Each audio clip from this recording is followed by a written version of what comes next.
Visakhapatnam collectorate లో ప్రతి సోమవారం నిర్వహించిన స్పందన కార్యక్రమం సందర్భంగా బీజేపీ నాయకులు జనతా భారతి కార్యక్రమం ద్వారా జిల్లా కలెక్టర్ కు వినతి పత్రం సమర్పించారు.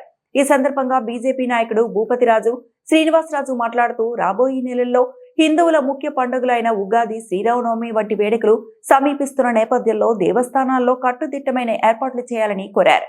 జనతా వారధి అనే కార్యక్రమాన్ని చేపట్టడం జరుగుతుంది.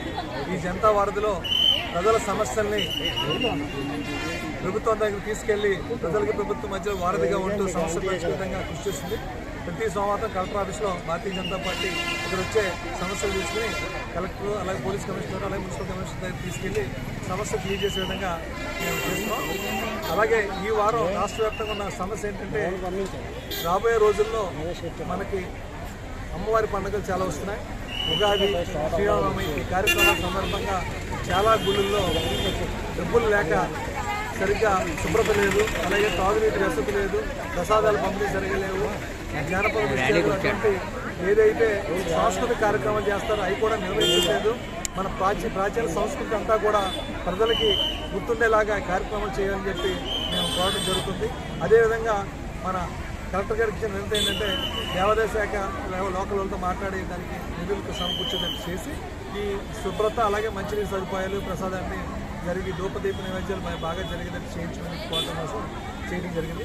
అలాగే లోకల్ సమస్య తీసుకుంటే మీ అందరూ తెలుసు, భారతీయ జనతా పార్టీ 6 నెలల క్రితం భైరవకోన్ అనే మన ఏదైతే సింహాచలం దేవస్థాన క్షేత్రపాలకులు ఉన్నారో ఆయన దగ్గరికి వెళ్ళి ఆయన ఏదైతే 13వ శతాబ్దంలో నుంచి శుభ్రంగా అందరూ భక్తులు దర్శనం చేసుకునే వ్యవస్థని 2 సంవత్సరాల క్రితం మన వైఎస్ఆర్సీపీ గవర్నమెంట్ గేట్లు వేసేయడం జరిగింది. మీ అందరూ తెలుసు. ఇవాళ సుమారు ప్రతిరోజు సుమారు 800 నుంచి 1000 మంది డైలీ భక్తులు వెళ్తారు.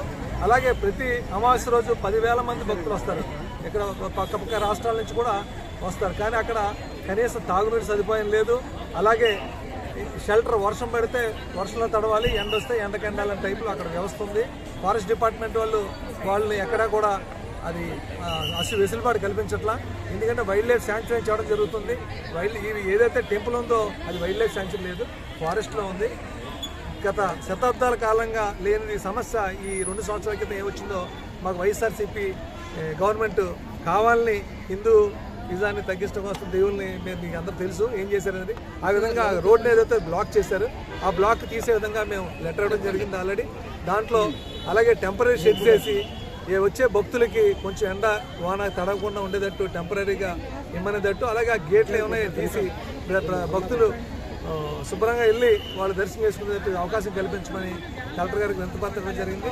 యాక్చువల్లీ అందరూ కూడా వైల్డ్ లైఫ్ శాంక్చురీ అంటారు. 26A అయితే వైల్డ్ లైఫ్ శాంక్చురీ అవుతుంది. కానీ ఇక్కడ సెక్షన్ 18 అయింది. 2002లో వైల్డ్ లైఫ్ శాంక్చురీ డిక్లేర్ చేసి, కానీ వాళ్ళన్న శ్రీశైలం టెంపుల్ కానీ అలాగే చాలా టెంపుల్స్ అన్నింటిలో కూడా దారులు ఫారెస్ట్ నుంచి ఇస్తారు. దానివల్ల వాళ్ళు కావాలంటే రిస్ట్రిక్షన్ పెట్టుకోవచ్చు, వాళ్ళు సెక్యూరిటీ పెట్టుకుని అక్కడ మందుగుండు సామానం వెళ్ళకుండా, అలాగే అక్కడ వేరే రకాల తప్పుడు పనులు చేయకుండా మీరు కాపలా పెట్టుకోవచ్చు. కానీ కంప్లీట్ భక్తులు నడిచి వెళ్ళాలి అనే విధంగా పెట్టడం తప్పు. తరతరాలుగా వచ్చేదాన్ని మీరు ఆపే హక్కు మీకు లేదు.